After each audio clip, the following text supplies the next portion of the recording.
Ser una ciutat molt lluny d'aquí, dolça i secreta.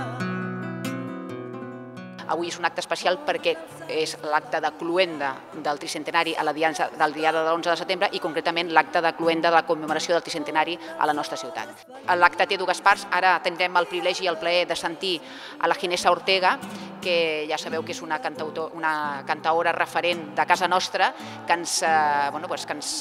cantarà 3 cançons emblemàtiques que ara podem compartir, i després de sentir-la amb ella podrem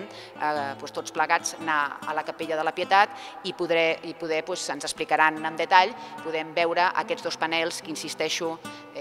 s'han construït, s'han configurat per recordar i en memòria de la figura del conseller en cap Rafael de Casanova. Ser una ciutat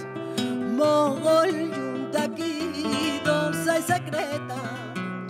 Sí, la ruta és un conjunt d'elements que tenen a veure amb, sobretot, senyalitzar els fets que van ser singulars per al 1714 i llocs que van ser singulars per al 1714. Pensem que estem parlant tant de viles que foren cremades, indrets on va haver-hi esdeveniments importants o llocs de naixement o de mort d'alguns dels grans protagonistes de la història. Sant Boi, lloc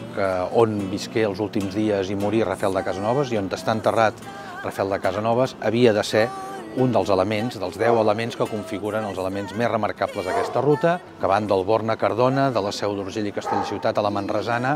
10 llocs de referència claus per entendre el nostre passat que han perviscut amb el pas del temps i que avui encara podem identificar en termes monumentals.